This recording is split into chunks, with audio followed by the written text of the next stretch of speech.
Bowhead Futures presents Digital Health at the Front Lines. We explore how healthcare is shifting by deep diving with the doctors transforming the system from the inside out. I'm curious how you've personally leveraged digital health tools in your practice, and what does that patient onboarding experience look like? There's obviously preventative tools, and then there's of course tools that are meant to support patients who have chronic conditions, in this case chronic heart conditions. So I'm curious to hear what a patient's openness is towards these technologies, and how much work does it take on your part to in terms of education and creating awareness? I'm an electrophysiologist, so I deal with heart rhythms all the time. I have a lot of patients that use either an Apple Watch or that use the the AliveCore Cardia device, which is a home EKG that either gives a single lead EKG or a six lead EKG. And I have patients who use this all the time, and I love these devices because I have a patient who will say, I'm feeling funny, and I can either mail them a monitor or have them come into the clinic and pick up a monitor that works for a day, a week, 2 weeks, and they never have their symptoms while they're wearing that monitor because they get them infrequently. And then there's a cost. There's a patient copay related to that. But for a very similar price, they can buy their own home EKG machine that they have forever. And when they get their symptoms 2 months from now, they can use that and they can send that information to me over email as a PDF and find, and I can get that information to figure out how to help them.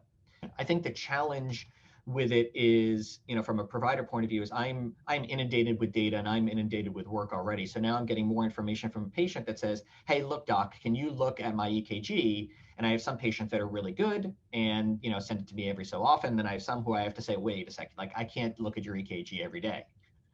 It's a little bit much. And so I think it's finding that balance. But again, the idea of some of these medical grade devices that patients can buy on their own, I think is going to be the future of this also. Yeah, I think the stat is that in 2020, there were, I think the number is 70,000 digital health tools that came online. Wow. Crazy. And so, as we move into this, this digital world, you'll probably get, more and more patients sharing their data with you on a daily basis, and also probably asking you questions like, are you already experiencing patients coming to you and asking you, which app or which wearable or which device that you prefer, and how do you manage that? Yeah, yes, I get that information all the time. I get that question. I think just the very basic one is, just talking about the Cardia versus an Apple Watch. And I have patients who ask me, all right, which one of these should I get? Because I do want to get something. And part of it is cost, and part of it is other additional features. So a Cardia just does an EKG, an Apple Watch does everything else. And so what I typically tell people is, if you want to get an Apple Watch, get an Apple Watch.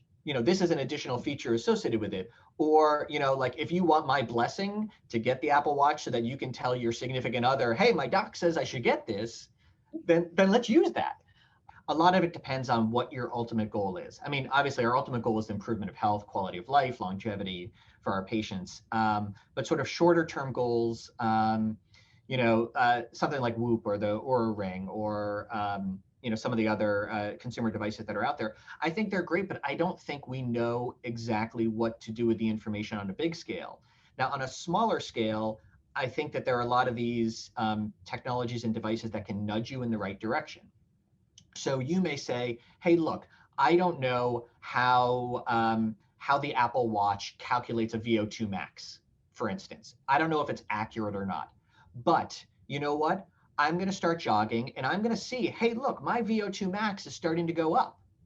And so while I may not have data to know it's clinically validated, I may have a patient that says, hey, look, doc, I'm now running and I'm getting a positive feedback loop to me that shows that I'm exercising more, and it's encouraging me to exercise more because I'm seeing this number that is increasing.